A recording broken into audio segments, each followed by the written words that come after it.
더 좋은 소망 되신 예수님. 네, 더 좋은 소망. 더 좋다. 그게 더 좋은 거야. 이게 좋아? 그런 게 더 좋은 거야. 우리 더 좋다. 좀 더, more, 더 좋다라는 얘기죠. 자, 더 좋은 소망. 저 뒤에 가면 더 좋은 부활이 있죠. 더 좋은 소망, 더 좋은 부활, 더 좋은 뭔가 더 좋다는 얘기죠. 이게 좋아, 저게 좋아? 그게 더 좋아. 더 좋다. 그러니까 더 좋은 일이 있다는 얘기죠. 자, 그러면서 더 좋은 소망이 생기니 이것으로, 이 소망으로 우리가 하나님께 가까이 가느니라. 읽어보니까 더 좋은 소망이 뭐예요? 예수님인 것을 우리가 알 수가 있죠. 하나님께 가까이 갈 수 있는 것은 어때요? 예수께서 열어놓으신 산길, 사는 길, 휘장을 통해서 열어놓으신 그 길은 새롭고 산 길이요. 그랬죠. 새롭고 사는 길. 죽음의 길 아니라 사는 길이다. 그 길을 따라서 우리는 언제든지 마음껏 아버지 하나님께 나아가서 아빠, 아버지라고 부를 수 있는 권세가 우리에게 주어져 있다는 얘기입니다. 자, 11절 말씀을 보니까 레위 계통의 제사 직분으로 말미암아 온전함을 얻을 수 있었으면, 이 말은 뭐예요? 온전함을 이룰 수 없었다는 얘기죠. 어찌하여 아론의 반차를 따르지 않고 멜기세덱의 반차를 따르는 다른 한 제사장을 세울 필요가 있느냐? 하나님은 레위 지파를 구별해서 하나님은 섬기는 직분을 주셨죠. 그 가운데 특별히 아론의 자손들에게는 뭘 주셨어요? 제사장 직분을 주셨던 것이죠. 그래서 어찌하여 아론의 반차, 아론의 계보를 따르지 않고 멜기세덱의 계보를 따르는 다른 한 제사장을 세울 필요가 있었느냐? 그러니까 이 멜기세덱을 따르는 다른 한 제사장은 예수님을 예표하니까 왜 예수님이 필요했냐 이 말이죠. 예수님이 필요했냐? 그러면서 제사 직분이 바뀌어졌은즉 율법도 반드시 바꾸어지니, 율법에 대한 이야기를 하고 있죠. 여러분, 율법에 대한 의미는 우리가 로마서를 통해서 잘 나타나고 있습니다. 자, 로마서 펴보세요. 로마서 3장.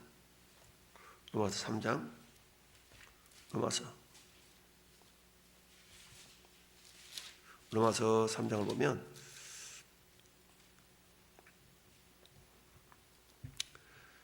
자, 19절부터 보면 율법의 이야기가 나오는데요. 19절. 우리가 알거니와 무릇 율법이 말하는 바는 율법 아래 있는 자들에게 말하는 것이니 이는 모든 입을 막고 온 세상으로 하나님의 심판 아래 있게 하려 함이니라. 율법이 말을 한대요. 율법이 무슨 말을 하냐?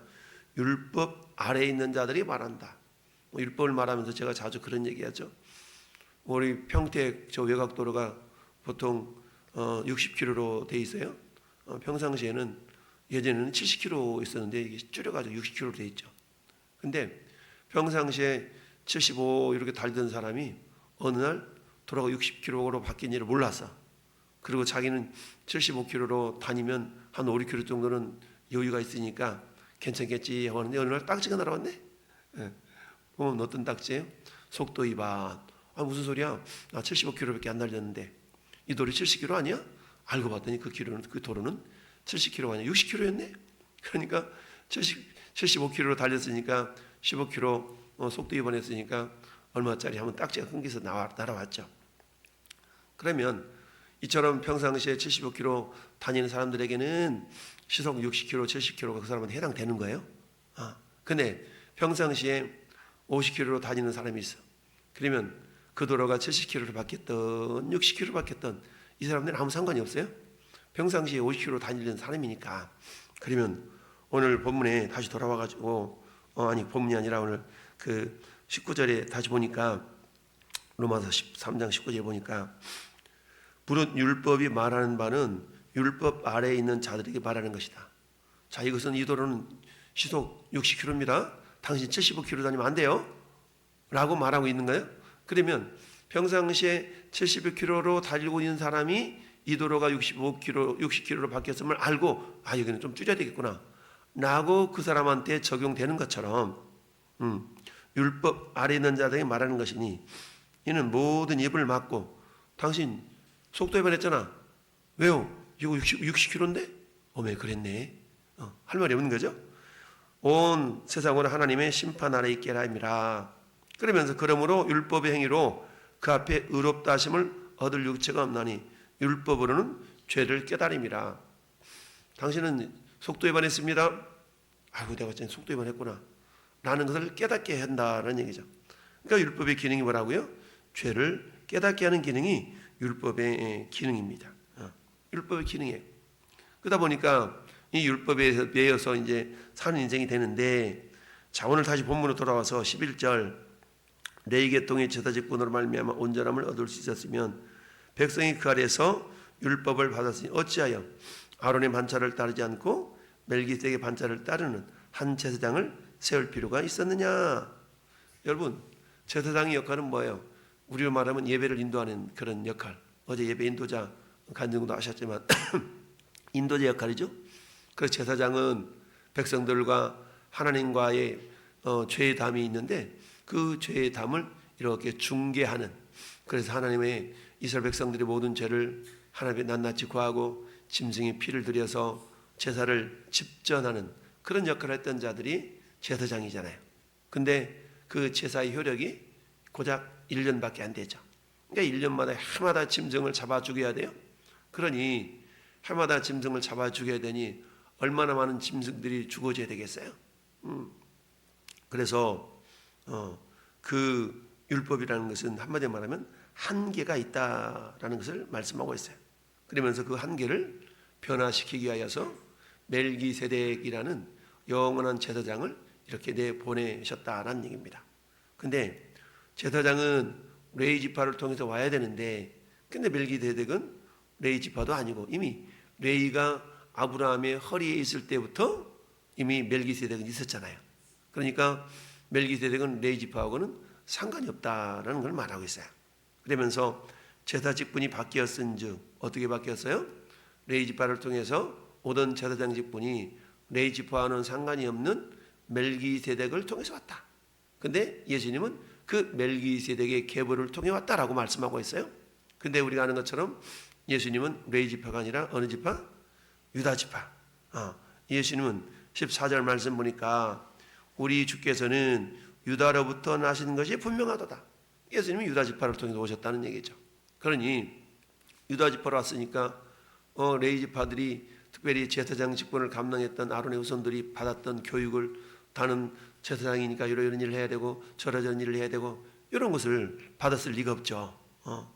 그래서 14절 하반절 보니까 이 지파는 모세가 제사장들에게 관하여 말한 것이 하나도 없고, 그렇잖아요. 유다 지파니까 제사장들에게 관하여 말한 것이 해당이 안 되는 거예요. 그런 것처럼 멜기세덱과 같은 별 다른 한 제사장이 일어난 것을 보니 더욱 분명하도다. 그러면 자 예수 그리스도께서 이 땅에 영원한 대제사장으로 오셨는데, 그러면 제사장은 율법을 따라서 행동해야 되는 그런 의무가 있는 사람이었다면, 예수님은 레위 지파를 통해서 오지 아니했기 때문에 그 율법을 계명한 걸 따라서 행동하는 자가 아니라 16절 보니까 그는 육신에 속한 한 계명의 법을 따르지 아니하고 오직 불멸의 생명의 능력을 따라 되었으니라고 말하고 있어요. 왜냐하면 제사장들이 드렸던 그 제사의 모든 모습들은 효력이 1년이라고 그랬잖아요. 그러니까 한시적이고 일시적이고 임시적일 수밖에 없다. 근데 예수님이 이 땅에 영원한 대제사장으로 오셨기 때문에 예수님이 행하신 일들은 효력이 무한하다, 영원하다라고 말씀하고 있어요. 그래서 17절에 증언하기를 네가 영원히 멜기세덱의 반차를 따르는 제사장이라 하였도다. 멜기세덱의 계보를 따르는 제사장. 그러니까 멜기세덱은 어때요? 시편 110편 4절의 말씀을 지금 인용하고 있어요. 영원히 멜기세덱의 반차를 따르는 제사장. 그러니까 영원한 제사장이라는 얘기죠. 따라서 이 영원한 제사장 대신 예수님은, 자 로마서 다시 로마서로 가보세요. 이제 8장으로 가보세요. 로마서 8장으로 가봐요. 로마서 8장. 자, 로마서 7장에서는 사도 바울의 곤고한 괴로움에 대한 고백이죠. 오라 나는 곤고한 사람이로다. 이 사망의 몸에서 누가 나를 건져내랴. 참, 왜요? 내가 내 마음속에 하나님 법을 즐거워하기는 해. 근데 내 마음에 또 다른 법이 나를 죄의 법 아래로 사로잡아 내려온 것을 보는도다. 즉 우리가 예수를 믿어도 전혀 거룩하고 아주 막 흠도 없고 이렇게 살면 얼마나 좋겠어요? 근데 예수 믿기 이전에는 여러분 그것이 죄인지를 몰랐어요. 근데 예수 믿고 보니까 이것도 죄고 저것도 죄고 별의별 것들 막 다 죄로 느껴지잖아요. 그러니까 예수 믿기 전에는 자유하게 살았는데 예수를 믿으니까 오히려 속박이 되고 굴레가 막 쓰여지고 이런 모습을 경험할 때가 있거든요. 그러니까 어떤 말을 해요. 심지어는 이럴 줄 알았으면 예수 안 믿을까. 근데 이건 취소도 못해. 왜? 예수 믿지 않으면 지옥 인생인데, 근데 예수 믿어야만이 천국 인생인데, 근데 막상 예수를 믿고 보니까 야, 말씀대로 살아야 된다는 건 아는데 그게 잘 안 되거든. 그러니까 어때요? 날마다 괴로운 거야. 이래도 괴롭고 저래도 괴롭고. 그러면서 속사람으로는 하나님의 법을 즐거워하대요. 내가 예수 믿었으니까 잘 살아야지, 믿은 대로 한번 살아봐야지. 그런데 이게 속마음이야. 근데 실질적으로 행동하는 것은 뭐예요? 내 지체 속에서 다른 한 법이 내 마음의 법과 싸워 내 지체 속에 있는 죄의 법으로 나를 사로잡는 것을 보는도다.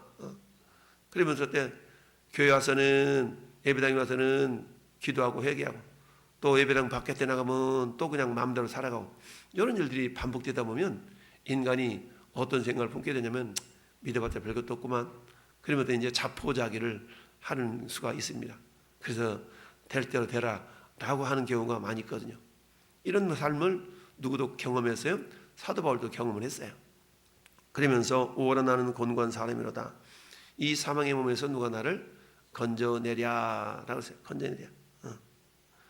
자, 그러면서 우리 주 예수 그리스도로 말미암아 하나님께 감사하리로다. 그런즉 내 자신이 마음으로는 하나님 법을, 육신으로는 죄의 법을 섬기노라. 이렇게 내 마음속에 갈등 속에 살아가고 있다는 거예요.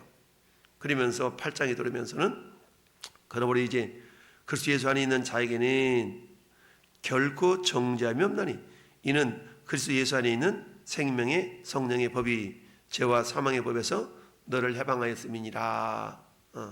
우리는 율법을 몽학선생 또는 초등교사라고 갈라디아서에도 말씀하고 있죠.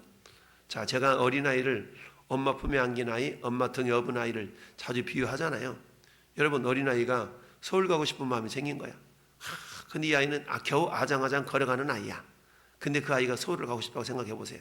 그러면 이 아이가 서울 가고 싶은데 자기가 아장아장 걷는 아이가 무슨 수를 쓴다고 서울을 가겠어요? 가고는 싶은데 안 돼. 가려고 발버둥 쳐도 안 돼. 나는 어쩔 수 없는가 보다. 안 되는구나. 근데 엄마가 그 아이를 뿔떡 들쳐업고 너 서울 가고 싶구나. 가자 라고 엄마가 없고 차를 운전해서 아니면 차를 타고 서울에 가버리면, 엄마가 가면 누가 가는 거예요? 아기도 동달아서 가는 것이죠. 아기 혼자서는 갈 수 없었던 것이 엄마 품에 안겼더니, 엄마 등에 업혔더니 엄마가 갈 때 아기도 같이 가게 됐다는 얘기입니다. 율법에는 그런 거거든요. 나 혼자서 내가 뭔가를 해야 된다라는 그런 강박관념, 그런 거룩한 부담감이 있는 겁니다. 근데 우리가 예수 그리스도를 내 안에 모셔드리니까 마치 아이가 엄마 품에 안기운 것처럼 우리는 주님 품에 안기운 자잖아요. 그래서 주님이 내 안에, 내가 주님 안에 있어. 근데 주님은 율법의 마침이 되시고 예수님은 율법의 완성이시거든요. 그러다 보니까 우리는 어때요? 이전에 육신으로 연약할 수 없는 것을 예수 그리스도를 통해서 내가 행하는 자가 된 겁니다. 그러니까 8장에 들어와서는 이렇게 고백을 하고 있는 것이죠. 자, 이는 그리스도 예수 안에 있는 생명의 성령의 법이 죄와 사망의 법에서 너를 해방하였다. 우리 힘으로는 할 수 없는데 주님이 행하셨어요. 근데 그 주님을 우리는 주인으로 모시고 있고 그 주님 안에 우리는 동행하고 있기 때문에 주님이 이루신 것을 내가 더불어 이렇게 이루는, 함께 누리는 그런 존재가 되었다는 겁니다. 그러면서 율법이 육신으로 말미암아 연약하여 할 수 없는 그것을 하나님은 하시나니 그랬죠? 했어. 그래서 결국 4절 같이 읽어봐요. 4절 시작. 육신을 따르지 않고 그 영을 따라 행하는 우리에게 율법 요구가 이루어지게 하려 하심이라. 율법 요구가 이루어졌어요.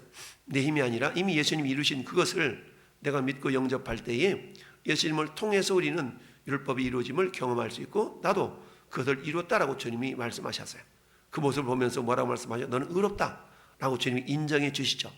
우리 스스로는 의로울 수가 없지만 예수 그리스도를 우리가 영접할 때에 예수님의 의, 그 의가 내 안에 전가되었다, 전가된 의라고 표현하고 있는 것이죠. 어린아이가 스스로는 서울 갈 수 없지만 엄마 품에 안겼더니 엄마가 가는 족족 아이도 갈 수 있는 것처럼 우리 힘으로는 할 수 없지만 이미 예수 그리스도께서 율법의 마침이 되시고 율법이 완성이 되어지셔서 테텔레스타이, 다 이루었다. 주님이 다 이루신 그것을 우리는 어때요? 내가 주님 안에, 주님이 내 안에 계심으로 내가 덤으로 이렇게 이루어가는 자가 되었다라는 것이 오늘 말씀의 본문입니다. 따라서 다시 본문으로 돌아와서 그렇다면 우리는 16절 다시 말씀 보면 그는 육신에 속한 한 계명의 법을 따르지 않냐고 불멸의 생명의 능력을 따라 되었으니 영원한 제사장이 되셨어요. 그러므로 어때? 이제는 19절 같이 읽어봐요. 19절 율법은 아무것도 온전하게 못할지라 이에 더 좋은 소망이 생기니 이것으로 우리가 하나님께 가까이 나아가느니라. 아멘. 하나님 가까이 나갈 수가 있었어요. 예전에는 어때? 우리가 하나님께 나가면 죄 때문에 나갈 수도 없었거니와 날마다 그에 걸려서 정말 신앙생활도 자유롭게 하지 못했는데 어제 우리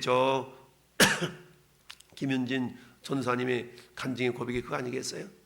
주님의 은혜가 임하니까 주님으로 인하여서 이제 이전에 있었던 여러 가지 아픔과 이런 것들을 다 치유가 되어지고 회복되는 그런 은혜를 경험했던 것처럼 오늘도 역시 마찬가지입니다. 우리 힘과 능력을 행하는 것이 아니라 주님이 이루신 것을 내가 믿음으로 받아들일 때 우리 주님은 다 이뤘다라고 인정해 주시는 거죠. 할렐루야. 따라서 우리는 이제는 어때요? 자유함을 누리며 살아갈 수 있게 되었고 더 좋은 소망, 그 더 좋은 소망은 어때요? 예수님이죠.